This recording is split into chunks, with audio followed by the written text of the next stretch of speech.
Burhan, dua tokoh yang saling bersahabat, Jokowi dan Pak Prabowo ini mengaku hanya kangen-kangenan. Padahal kan baru awal November mereka sebetulnya bertemu. Ini menurut Anda, sekedar rasa rindu, ada situasi terkini yang memang harus mereka bahas?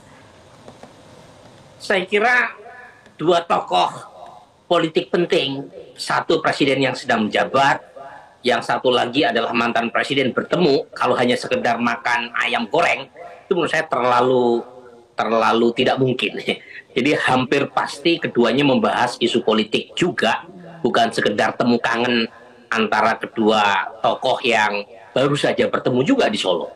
Jadi pasti ada pembicaraan berkaitan dengan isu politik, termasuk yang paling hangat adalah soal pilkada dan isu Pak Jokowi dipecat ya dari PD Perjuangan tentu juga akan menjadi bahasan ya yang diperbincangkan oleh kedua tokoh ini. Tapi kan kemudian kedua tokoh ini sama-sama membantah berbicara mengenai politik, membantah berbicara mengenai pilkada. Bagaimana menurut Anda? Yaitu panggung depan, Rara. Jadi dalam politik ada panggung depan, ada front stage, ada backstage, ada panggung belakang. Nah, panggung belakang ini yang kita tidak bisa ketahui karena nggak punya akses untuk mengetahui perbincangan antara Pak Jokowi dengan Pak Prabowo di ruang makan ya tadi malam. Nah, sebenarnya panggung belakang ini jauh lebih otentik, jauh lebih jujur ya. Dan tentu saja kita masyarakat awam tidak mengetahui apa yang diperbincangkan di belakang. Tetapi saya kira pembicaraan politik mengenai isu-isu aktual menjadi bagian dari diskusi. Termasuk sangat mungkin Pak Prabowo meminta pendapat, meminta saran dari Pak Jokowi terutama berkaitan dengan kebijakan-kebijakan yang tidak populer yang harus ditempuh.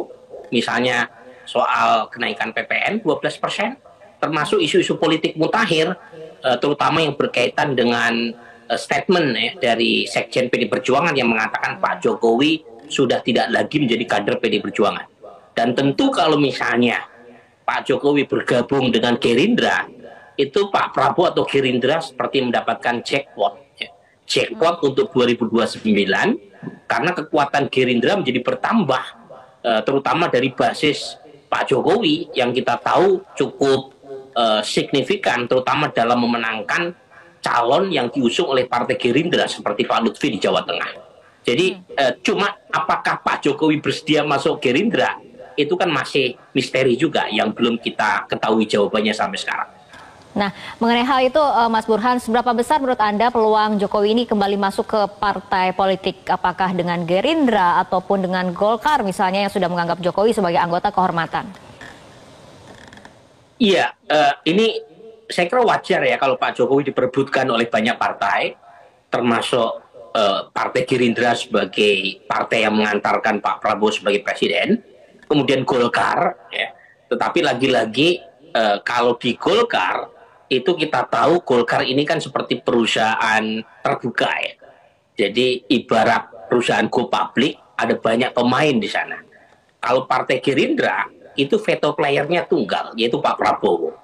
Jadi kalau misalnya Pak Jokowi masuk Gerindra, tentu dengan asumsi Pak Jokowi tidak akan bisa maju lagi sebagai presiden, sehingga tidak dianggap sebagai tanda kutip ancaman ya, oleh Pak Prabowo atau oleh internal Partai Gerindra. Dan secara objektif diharapkan punya dukungan elektoral untuk memperbesar basis Gerindra. Jangan lupa Rara, Gerindra di Pileg 2024 itu ada di urutan ketiga.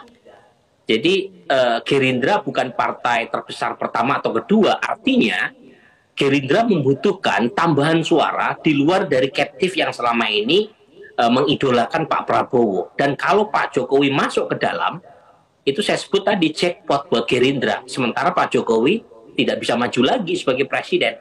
Sementara masanya diharapkan mampu membuat Gerindra menang di 2029. Cuma masalahnya kan Pak Jokowi pasti punya hitung-hitungan juga. Kalau masuk Gerindra apa plus minusnya, dan tentu saja buat putranya ya Mas Gibran yang tentu saja juga masih punya masa depan politik dan seterusnya.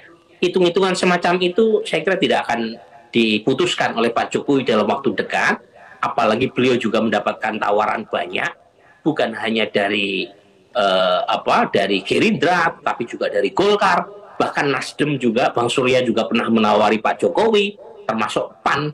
Jadi Pak Jokowi pasti akan memikirkan matang-matang soal pilihan partai politik pasca, ya, tidak lagi menjadi bagian dari PDI Perjuangan.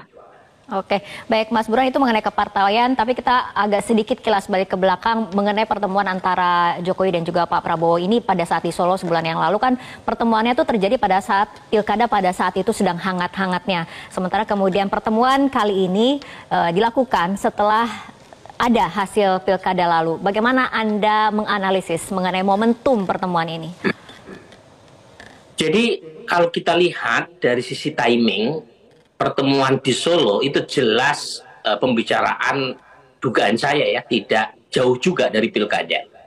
Karena Pak Prabowo sebagai presiden pasti punya constraint secara etis ya, untuk bisa berkampanye buat calon yang diusung oleh Partai Gerindra maupun Kimplas.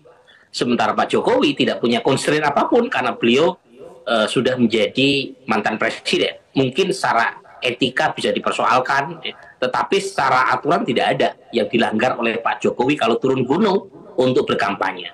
Dan persis itu pula yang dilakukan oleh Pak Jokowi ya, terutama di Jawa Tengah, all out betul ya, untuk memastikan Pak Lutfi yang pada saat survei, pada saat pertemuan antara keduanya dilakukan di Solo, saat itu sedang struggling untuk mengalahkan Andika, dan akhirnya Pak Jokowi turun gunung, mungkin atas permintaan tolong Pak Prabowo juga, untuk bisa membantu mengangkat elektabilitas Pak Lutfi, dan berhasil. Jadi sepertinya pertemuan tadi malam juga membahas kesuksesan Partai Gerindra. Sebab kalau kita lihat Rara, hasil pilkada sekarang, itu kemenangan terbesar dalam pilkada sekarang itu dicapai oleh Gerindra. Menang dari sisi calon yang diusung paling banyak memenangkan. Yang kedua, calon yang diusung asal partainya sebagian besar baik cagup atau cawagup terpilih juga dari Gerindra. Jadi sepertinya Gerindra setelah gagal memenangkan Pileg 2024 tetapi berhasil membuat Pak Prabowo menjadi presiden, itu menjadikan Pilkada 2024 sebagai ajang elektoral untuk menaikkan elektabilitasnya lagi, dan itu berhasil, dan sedikit banyak karena ada jasa Pak Jokowi di situ. Jadi dugaan saya tadi malam juga membahas kesuksesan Gerindra di banyak tempat ya, kecuali Jakarta yang masih diputuskan, tapi misalnya di Jawa Barat ya, kemudian di Banten itu kader Gerindra ya. Kemudian Pak Lutfi ya diusung oleh Partai Gerindra, jangan-jangan juga akan masuk Gerindra. Kemudian di Jawa Timur, di Lampung, di Sumatera Utara, yang kita tahu menantu Pak Jokowi yaitu Bobi menang dan sudah menjadi aktivis Gerindra. Jadi pembicaraan soal sukses pilkada tadi malam dugaan saya menjadi bagian dari diskusi yang menghangatkan makan ayam goreng. Oke.